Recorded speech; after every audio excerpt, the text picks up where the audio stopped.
precisando resolver a sua aposentadoria?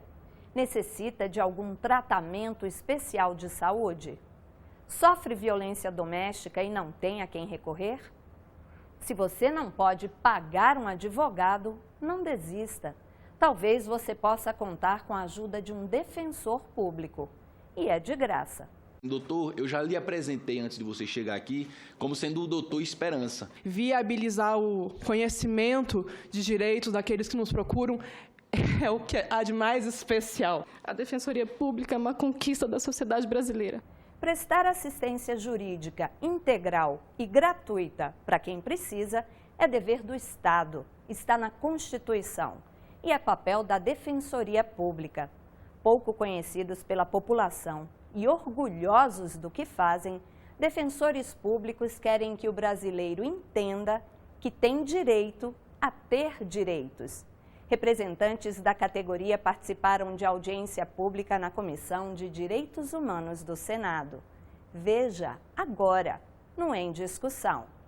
Você sabia que a Defensoria Pública existe para garantir o seu direito? Está lá na Constituição. E se o seu direito não está sendo respeitado, você pode procurar um defensor público. É ele quem garante o acesso à justiça para os necessitados. E onde buscar os seus direitos?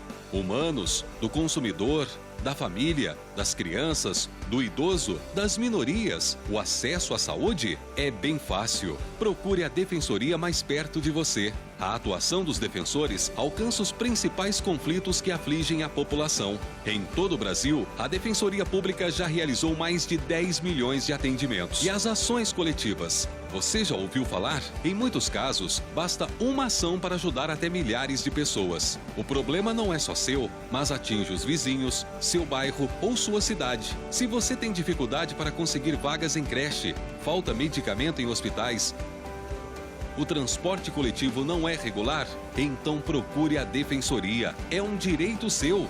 Primeiro eu queria registrar, fazer uma pequena graça, na verdade, em dizer que eu sou uma pessoa extremamente satisfeita, porque eu recebo para fazer o bem, É o que a gente estava falando aqui inicialmente. Tomara que todo político pense assim. Ficou a mensagem para nós políticos. Exatamente. Eu sou político. Não tem nada mais gratificante numa profissão do que você receber para fazer o que você efetivamente gosta e ajudar uma pessoa.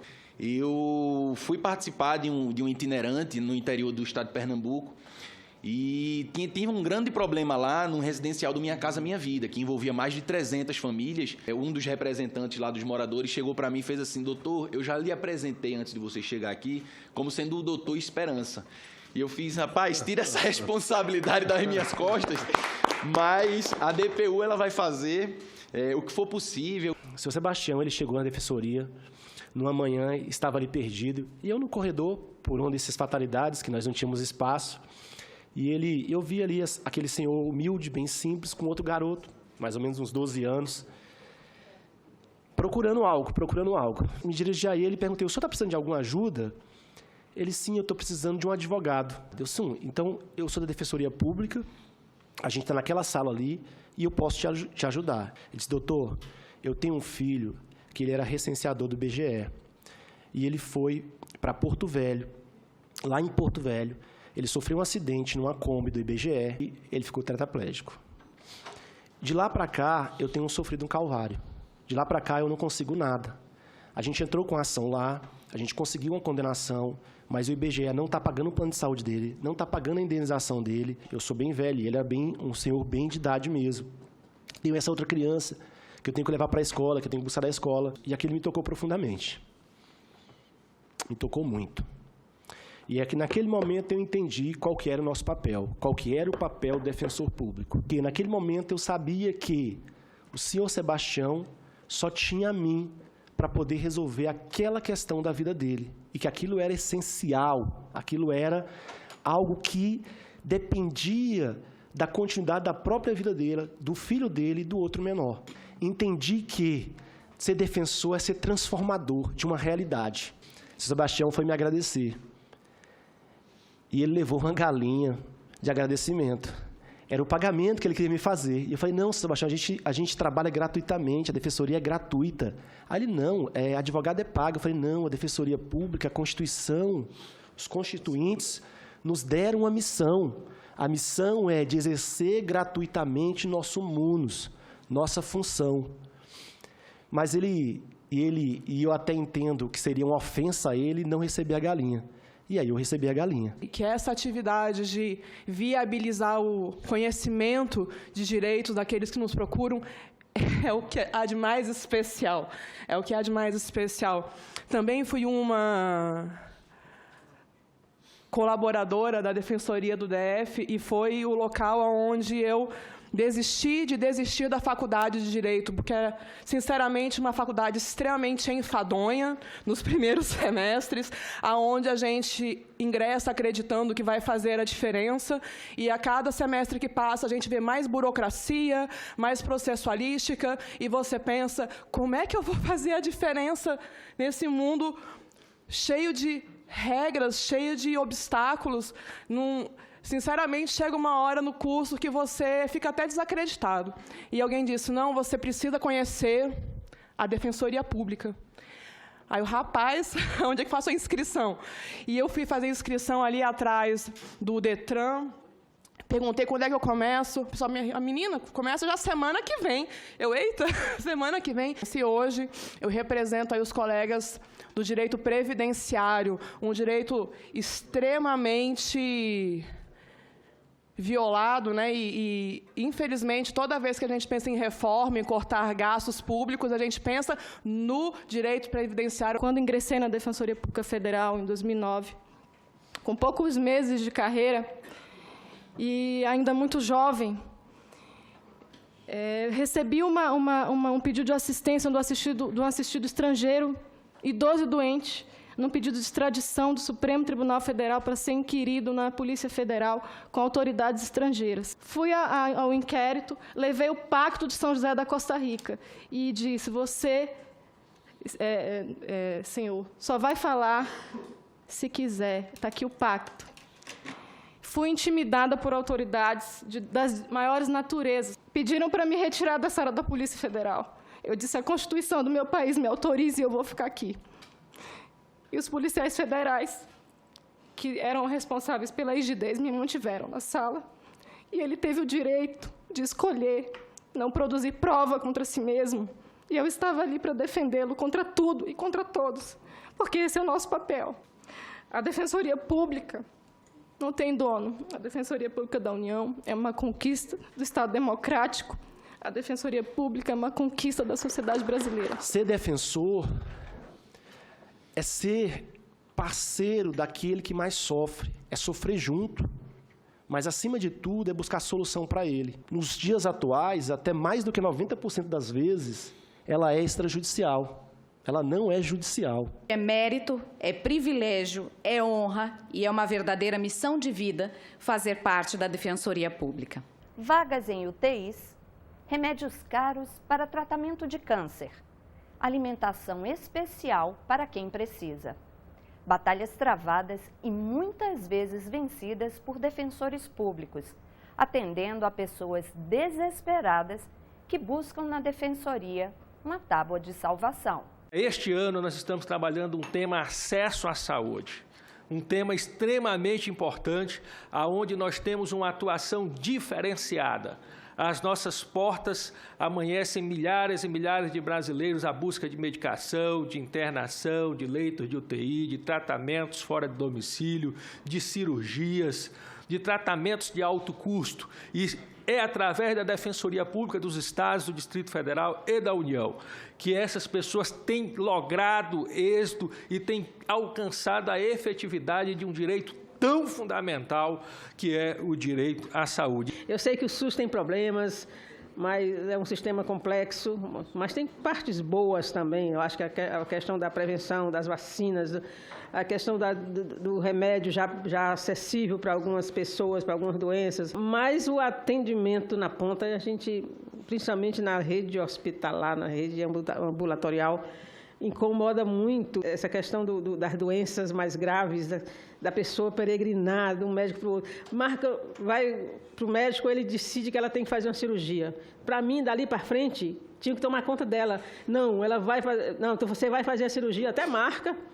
Aí ela vai batalhar pelos exames, e ela não consegue fazer os exames no prazo. Ah, já perdeu a validade, tenho que fazer outra consulta. Isso é só processo, tem que simplificar, tem que acabar isso, não é possível. Eu acho que pode ser uma bandeira para a própria Defensoria pegar, acho que pode ser uma força-tarefa que simplifique o processo, o acesso, inclusive à própria Defensoria. Né? E aí eu acho que a questão da divulgação que eles têm direito é importantíssimo, chegar lá nos bairros, nas escolas. Devia ser tema de escola, cidadania, né? Direito de cidadania, devia ser tema nas escolas. Mas vocês estão vendo aí, o pessoal não quer discutir cidadania, não quer discutir gênero, proibindo a palavra gênero nas escolas. Então, prefere ficar dando objeto direto, objeto indireto, serve para nada na vida das pessoas. Mas é o conteúdo que se dá na escola, mas direito de cidadania não se dá na escola. Lá no Piauí, ontem, nós lançamos a proposta do SUS mediado, que é exatamente a participação e a interlocução da Defensoria Pública diretamente com os órgãos de saúde, a fim de que sejam solucionados os problemas, fazendo, inclusive, sugestão para que os problemas não voltem a ocorrer e se evite a penúria de um processo judicial para a solução nesse sentido. Vossa Excelência trouxe a essa audiência a importância da divulgação do trabalho da Defensoria Pública. É exatamente primando por essa divulgação, buscando que cada vez mais a população do nosso país venha a conhecer a instituição que a Constituição criou a seu favor, na sua defesa, é que a ANADEP, a Associação Nacional de Defensores Públicos, lança anualmente campanha. A Defensoria existe para o povo e é necessário que o povo tenha conhecimento desse instrumento, dessa instituição tão importante criada para ele. Vossa Excelência também tocou em um ponto muito importante, que é a educação em direitos. É preciso que nós preparemos a população brasileira, dando-lhes o direito de conhecer os seus direitos e de conhecer os seus deveres. Nós inauguramos agora, no dia 19 de abril, como projeto piloto aqui no Distrito Federal, um projeto de educação em direitos voltados a alunos da rede pública de ensino,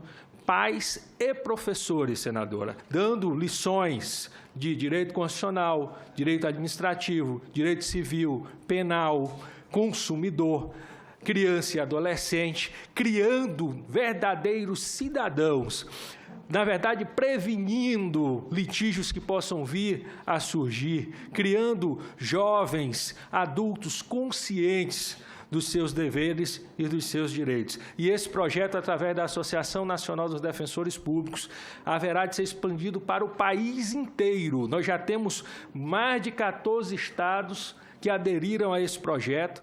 160 milhões de brasileiros que recebem até 3 salários mínimos são os potenciais usuários da Defensoria Pública, mas apenas 45 milhões têm acesso à instituição. Com o dever de promover e defender os direitos humanos dos mais necessitados, os defensores públicos acompanham de perto os trabalhos do Congresso Nacional. A primeira vez que eu tive aqui em Brasília, por incrível que pareça, foi em 1999. E nós viemos aqui exatamente para não deixar que avacalhasse com a Defensoria Pública. Queriam, na verdade, terceirizar. Queriam, vamos dizer assim, abrir para escritórios, se credenciar e prestar um serviço. Ia ser, vamos dizer assim, um comércio, ia ser andar para trás. Porque eu, como defensor público, a gente pega uma causa, a gente ama aquela causa, como se fosse uma causa nossa, né? E a gente luta até o final e a gente fica muito feliz quando aquele assistido que a gente acolheu na defensoria, que para ele não tinha mais nenhuma esperança, e a gente deu esperança para ele e nós conseguimos, né, assegurar o direito dele, né? Agora, você imagina um escritório de advocacia, né, que, claro, visa o lucro, né, visa ganhar o seu dinheiro. Quer dizer, a defensoria, a prestação de serviço na defensoria ia ser um bico, né? Ele ia lá pegar as causas da defensoria, ia pegar, né, alguém lá bem simples, ó, você cuida aí para nós, e ia querer só receber, sem falar o custo disso para o Estado, porque cada causa ia ser um valor, e aquilo, vamos dizer, tantas demandas que nós resolvemos, a defensoria é uma economia, é um investimento para o Estado. Infelizmente, a gente vive uma cultura de que a defensoria pública ela é despesa, e eu entendo que é completamente o oposto. A defensoria, ela tem o contato direto com a população carente, ela deve servir de diretriz para a aplicação e para a prática das políticas públicas. A defensoria pública, ela pode indicar para o Estado, está faltando aqui, está sobrando aqui, vamos melhorar isso, vamos melhorar aquilo. E com isso, não só orientar a população carente, mas também orientar o Estado na concretização da política pública. Não somos, o próprio texto constitucional expressamente, entendeu, nos coloca como responsáveis pela promoção dos direitos humanos. E eu trago aqui uma série de exemplos de acompanhamentos legislativos que nós fazemos, que nada tem a ver com a carreira, que nada tem a ver com caráter corporativo ou de qualquer tipo que seja, que não somente com a nossa preocupação com os direitos humanos. Nós temos aqui a PEC 33 de 2012, que é a redução da maioridade penal. Nós somos veementemente contra a redução da maioridade penal. Nós temos um cuidado muito especial com o PLS 554/2011, que versa sobre a audiência de custódia, onde nós temos hoje uma população de 600 mil presos, senador, no nosso país. Desses 600 mil presos, 40% deles são provisórios. Desses 40% provisórios, nós acreditamos, imaginem que se nós tirássemos a metade desses presos provisórios pela via da audiência de custódia, dá 240 mil, 120 mil presos a menos. É um número para lá de considerável. A população carcerária de alguns países nem de longe alcança esse patamar. Temos buscado desmistificar algumas ideias que têm sido trazidas a respeito da audiência de custódia, que é nada mais, nada menos do que a garantia de que o preso possa avistar-se à autoridade judiciária, tão logo seja privado da sua liberdade, ainda que cautelarmente. Esta análise é feita numa audiência, e se ela não acontecesse em 24, 48 horas ou 72 horas, iria acontecer inevitavelmente 15, 20 ou 30 dias depois. Só que nessas circunstâncias, tudo aquilo pelo que lutamos em preservação da cidadania e da dignidade da pessoa humana já teria sido violado, já teria sido colocado em risco. Então, a audiência de custódia nada mais, nada menos do que antecipa este momento para evitar que a perpetuação de uma prisão ilegal possa trazer prejuízos irreparáveis àquele que não deveria ter ficado preso. Aqueles que, sim, existem fundamentos de acordo com a legislação processual penal, sim, que aguarde recolhido o processamento regular. Os destinatários típicos do serviço da Defensoria Pública são os necessitados sob o ponto de vista econômico. Todavia, a legislação prevê algumas hipóteses em que a Defensoria atua de forma independente da condição econômica do beneficiário. É o caso, por exemplo, previsto no inciso 14 do artigo 4º da Lei Complementar número 80, de 94, que diz respeito a comparar inquérito policial, inclusive com comunicação imediata da prisão em flagrante pela autoridade policial, quando o preso não constituir advogado. Assim, um cidadão que detenha condições financeiras para custear os honorários de advogados pode utilizar os serviços da Defensoria Pública.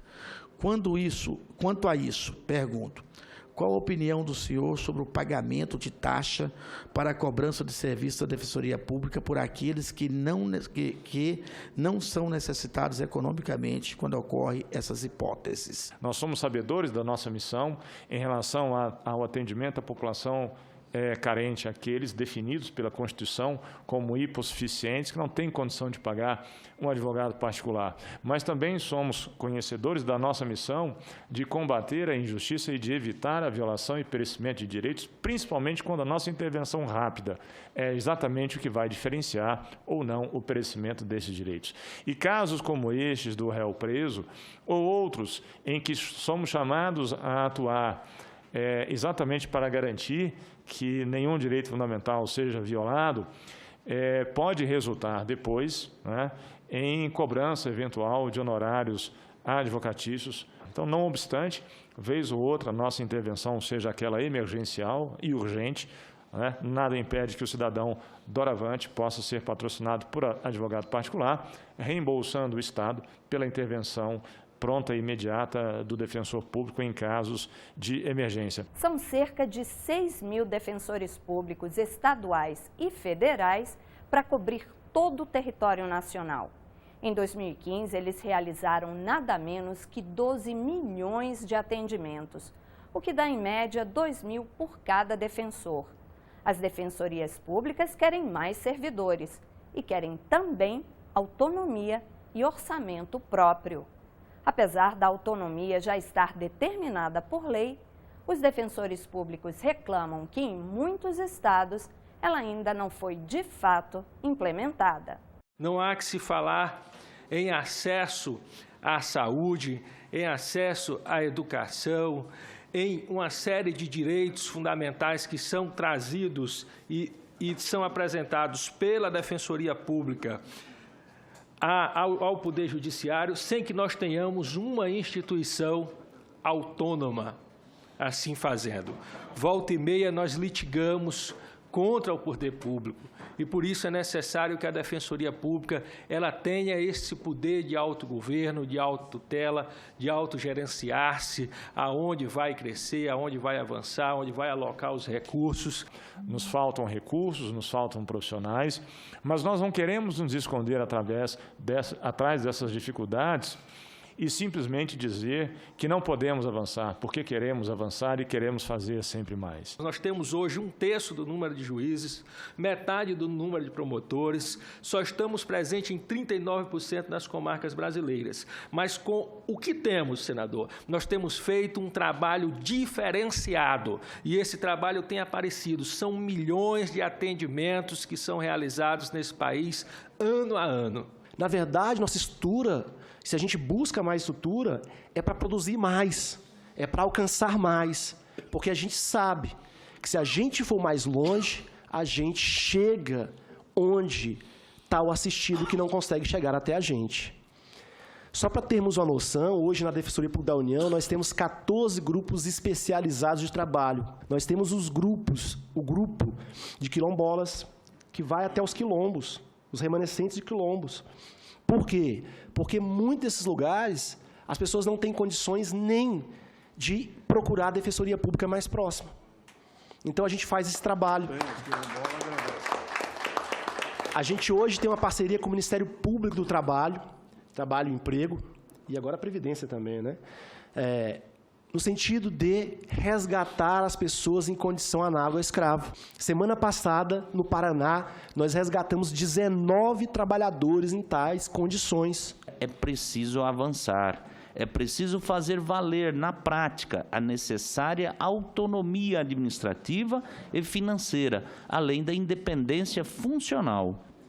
Isso passa pela votação e elaboração da lista tríplice por meio de eleições diretas para escolha do defensor-chefe, pela existência de orçamento realista e, sobretudo, pela dignidade salarial dos defensores públicos. A Defensoria Pública ainda se encontra em um limbo jurídico, sobretudo no que toca à questão orçamentária. A Defensoria Pública é a única das instituições que não possui uma rubrica própria na Lei de Responsabilidade Fiscal, dando-lhe um limite para gasto com pessoal. E isso nos retira uma parcela violenta da nossa autonomia. Nós ficamos ao talante, ao critério dos executivos estaduais e do Executivo Federal. Então, é necessário que se faça como se fez, por exemplo, com o Ministério Público, que possui seu 2% especificado, a magistratura seu 6%, e que se atribua à Defensoria Pública em breve prazo, e o governo federal já reconheceu isso, o governo anterior encaminhou o PLP 257, criando uma rubrica para a Defensoria Pública, ainda que pequena. Eu acredito nessa instituição, eu acredito no poder transformador que essa instituição é capaz de trazer a esse país, e talvez seja esse o maior temor de alguns governantes, para quererem manter o status quo, quererem manter a situação de conforto, que muitas vezes é desconstituída pela presença da Defensoria Pública, que não apoia, que não converge com nenhuma injustiça nesse país. Cada um que falou aqui falou com a alma, falou com o coração, falou com os olhos. E quando a gente fala com os olhos é diferente. Independente do governo que esteja, eles têm obrigação de garantir uma estrutura melhor para vocês trabalhar em todo sentido. Porque a estrutura de vocês significa que vocês serão aqueles guerreiros e guerreiras que vão estar dando a sua vida para melhorar a qualidade de vida de quem? Do nosso povo e da nossa gente, só isso. O Em Discussão fica por aqui. Você pode rever este e outros programas pela internet. É só acessar senado.leg.br/TV. Obrigada pela companhia e até o próximo Em Discussão.